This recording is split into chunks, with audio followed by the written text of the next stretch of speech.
उससे मैं अपने आप को संबद्ध करता हूं, समय के महत्व को समझता हूं, माननीय मुख्यमंत्री जी को पूरा अपना समय सौंपता हूं।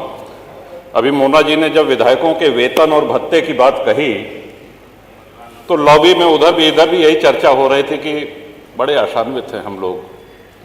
दो बातें बहुत महत्वपूर्ण कहीं, एक तो हैंडपंप वाली जिसकी वाकई आवश्यकता है, माननीय मुख्यमंत्री जी ने उसको नोट भी किया, और जब आपने विधायक निधि और वेतन भत्ते की बात करी तो सत्ता पक्ष से भी मेज थपथपाने की आवाज आई। माननीय संसदीय कार्य मंत्री ने घूरा और वो आवाज बंद हो गई।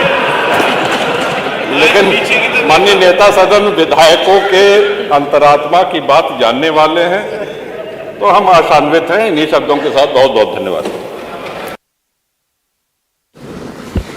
क्या आप 1 मिनट में 2 मिनट में कोई अपनी बात रखना चाहते हैं तो राष्ट्रीय लोकदल से। माननीय अधिष्ठाता जी, माननीय वित्त मंत्री जी द्वारा जो अनुपूरक बजट 2024 और 25 12,169 करोड़ 42,97,000 का रखा गया है, मैं उसकी पुरजोर समर्थन करता हूं। माननीय अधिष्ठाता महोदय, उत्तर प्रदेश के लिए वित्तीय वर्ष 2024-25 के लिए 12,209 करोड़ रुपए से अधिक के अनुपूरक बजट का मैं हार्दिक स्वागत करता हूं। यह बजट प्रदेश के चौतरफा विकास के लिए सहायक सिद्ध होगा। यह बजट इस वर्ष फरवरी में पेश किए गए 7,36,000 करोड़ रुपए के मूल बजट का 1.66% है। समयाभाव के नाते मैं पुनः इस बजट प्रदेश के सर्वांगीण विकास के लिए घोषित इस अनुपूरक बजट का मैं समर्थन करता हूं अपनी पार्टी की तरफ से और स्वागत करता हूं।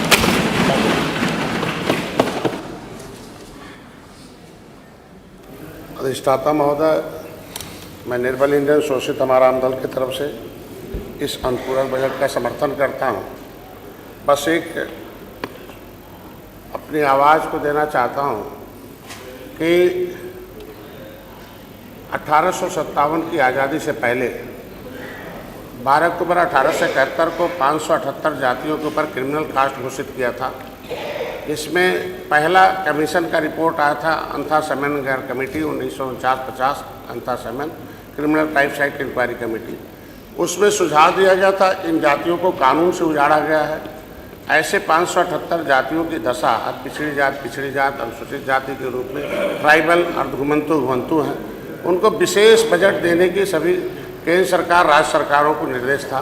मैं उम्मीद रखता हूं कि जब भी बजट आए, अनुपूरक बजट आए, तो ऐसी जातियों के विकास के लिए कुछ विशेष होना चाहिए। उसमें हमारी जातियों को भी, उसमें केवट मल्ला, बिंद कश्यप, कहार, धीवर, रैकवार, बातम, तुरैया, राजभर, तमाम ऐसी जातियाँ हैं कि जो आज के दिन में उनकी दशा बहुत खराब है। सरकार ने विशेष नहीं, मैं बोलने दे आप ही की तरफ आ रहा हूँ कि आप लोगों के सहयोग से केंद्र की सरकार 2004 से 2014 तक चल रही थी और उस कमीशन की रिपोर्ट को इन लोगों ने केंद्र में कूड़े में दान में डाल दिया है। मैं उधर आ रहा था कि अभी माननीय प्रतिपक्ष के नेता बोल रहे थे कि कानून व्यवस्था पर अभी अयोध्या में जीत के लिए इन लोगों ने बड़ा अयोध्या को जीता, बहुत कुछ उसका पीठ थपथपाया कि मैंने कैसे इसे जीत लिया जनता ने।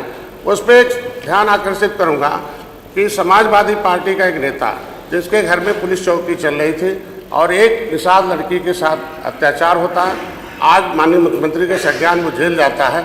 लेकिन इनके जो सांसद हैं उनसे जब पूछा जाता सवाल तो कहते हैं ऐसा कुछ नहीं हुआ, हम उसको संज्ञान नहीं लेते हैं। मैं कहता हूँ ये अयोध्या जैसे पवित्र स्थली पर और समाजवादी पार्टी का नेता जैसे घटना में शामिल होते हैं और उसको समाजवादी पार्टी के नेता बचाने की कोशिश करते हैं, तो इस पर मैं खेद व्यक्त करता हूं।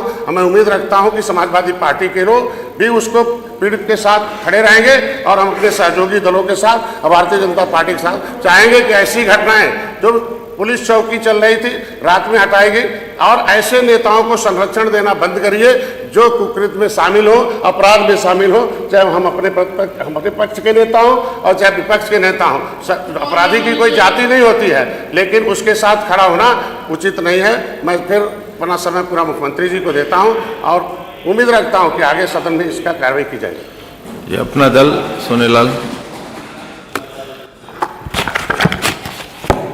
अधिष्ठाता महोदय, मैं सबसे पहले इस अनुपूरक बजट पर माननीय वित्त मंत्री जी को बधाई देता हूं। और ये जो 12,209 करोड़ का अनुपूरक बजट है, हमारे नेता प्रतिपक्ष बहुत ही विद्वान व्यक्ति हैं, कह रहे थे कि इसकी ज़रूरत क्या है। तो आपकी सरकार घोषणा करके भूल जाती थी। हमारे मुख्यमंत्री जी के नेतृत्व वाली सरकार जो घोषणा करती है उसको पूरा करने के लिए अनुपूरक बजट मिला है। माननीय अधिष्ठाता महोदय, समय की कमी है, मैं धन्यवाद देना चाहता हूं माननीय वित्त मंत्री जी को। उन्होंने समाज कल्याण विभाग में पिछड़ा वर्ग और उनसे संबंधित विभाग जो हैं उनके लिए 16 करोड़ रुपए का एक बजट दिया है। मैं इसके लिए उनका आभार व्यक्त करता हूं। ये भी उम्मीद रखता हूं कि वंचित पिछड़े वर्ग से आने वाले लोगों पर अपनी दया दृष्टि आगे और बड़ी करेंगे। इसी उम्मीद के साथ मैं अपनी पार्टी की ओर से इस बजट का स्वागत करता हूं।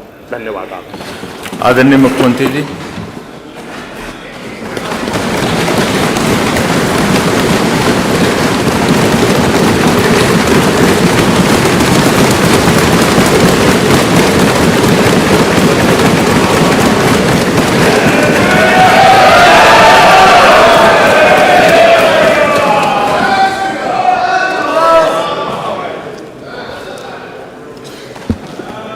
अधिष्ठाता महोदय,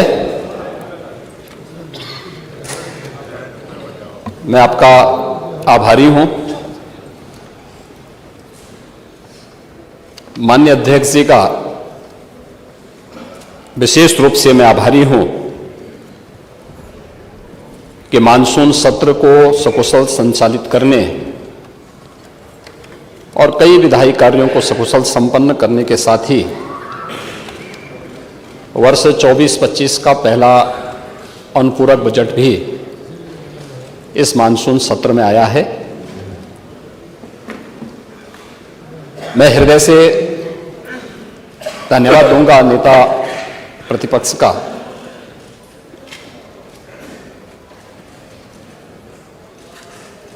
वे वयोवृद्ध हैं, एक लंबा अनुभव विधायी कार्य का उनके पास